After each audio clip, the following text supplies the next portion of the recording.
Hey everybody, Dracobor here, and welcome to our long talked about never quite completed Skyrim for Beginners video. I understand it's kind of ridiculous making a for beginners video for a game that's been out for about a year and a half, but if I haven't been playing this game for the last 18 months, I really wouldn't be qualified to make this video, would I? As this video is going to be oriented to new players, we will not be discussing any spoilers or giving out any information that is not readily available by browsing the user interface. The sole purpose of this video is to give you some context for some of the early decisions that you have to make sure that you get started on the right foot. Even before selecting your race, you are going to want to consider at what difficulty setting you are going to play the game. Although this can be adjusted at any time, the first 10 to 15 levels of Skyrim tend to fly by. If at that time you discover you haven't faced any challenges, or worse, you've been forced to compromise how you wanted to play your character just to be able to progress through the content, you may not be having the best gameplay experience. So let's take a look at difficulty settings. At first glance, this is a harmless enough looking chart. Not a lot of nuance here. As difficulty level increases, the damage you deal goes down, the damage you take goes up. Simple enough for a Canadian with a speech impediment. But without background context, mysteries abound. Now, Novice is definitely kiddie time. This is going to be for younger players who may not be familiar with RPG mechanics or general gameplay. A lot of people are going to tell you it's poor parenting to babysit your child with a video game. I say mind your own business. If you can teach your child the fundamentals before the next Warcraft expansion hits, bam, pocket Chinese gold farmer. And remember, most labor laws pertain to labor outside the home. So take that, child services. Apprentice, Adept, and Expert. I like to think of these as easy, medium, and hard for alternative styles of gameplay. What exactly am I talking about? Well, there are two trademark characteristics of every Elder Scrolls game. The first, of course, is the beautiful, massive, open, and immersive worlds, which every Elder Scrolls title has always had. The second is the fact that characters are not pigeonholed into playing classic archetypal roles from the RPG genre. You can play your character however you want. The simple reality is, however, that if the game gives you the capability to craft powerful armors, enchant magical weapons, or even just heal yourself at a moment's notice, they're going to balance the end game around these capabilities whether you choose to use them or not.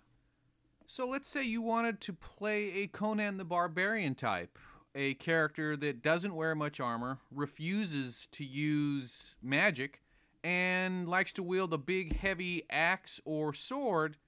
If you do this on the higher difficulty levels, you're going to be about as successful as a Salt Lake City hooker with a cold sore. And that is the true value of Apprentice, Adept, and Expert. They still let you play whatever you want, however you want, at whatever challenge level you find enjoyable. One note about Expert, and this is going to be the most important thing I am going to say. If you plan on being a robe-wearing, fireball-spamming pure caster, Expert is the highest level of difficulty I recommend. That is because in the vanilla, unmodified version of the game, magical damage scales terribly. Let me show you why. This is the skills section of your user interface, more specifically the destruction perk tree.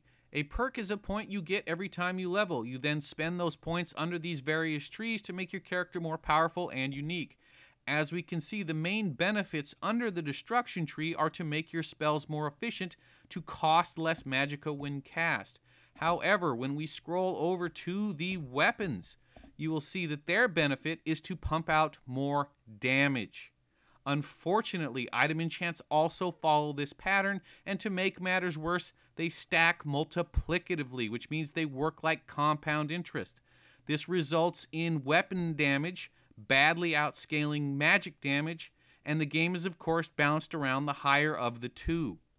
So, for alternative playstyles and pure casters, it's Apprentice, Adept, or Expert based on your level of experience. For the sneaky bow guy or the heavy armor two-hander, definitely Expert or Master, depending on how challenging you like your gameplay. For those Dark Soul fans, go Legendary. You won't regret it. One final note on Legendary. That was not in the vanilla game. That was a patch ad. If you do not see Legendary in your list of options, it's because your game needs to be patched. Simply connect to the internet. This should happen automatically. If you don't have the internet, then you have bigger problems than learning how to play this game. Admit it. Finally, the last decision you'll have to make before getting involved in gameplay is about race, and this is mostly an aesthetic decision. Pick something you think you might enjoy. If you want to dominate as an orc berserker or shaman, hey, be my guest. If mommy and daddy didn't love you as a child and you feel compelled to play a Khajiit, that's your business. I would remind you there is a reason the word Khajiit rhymes with shit. As we finish up this video, I am going to show the racial attributes chart for 5 races at a time. That way you can pause and review at your leisure. But there are 2 notes I'd like to go over. The first is the Breton. Their racial passive is a 25% blanket magical resistance. Now this can be fairly substantial in early and mid-level gameplay. At end levels you're going to be near the cap, but having this as a passive will certainly save you some enchanted slots. And as we scroll down to cover the last few races, the second thing is the Nord. Now they don't have an overwhelming racial passive, however their Fear Bomb is pretty nice. But Skyrim is their home province, and like the previous Elder Scrolls games, if you play the indigenous race, you will get unique character responses that the other races don't get.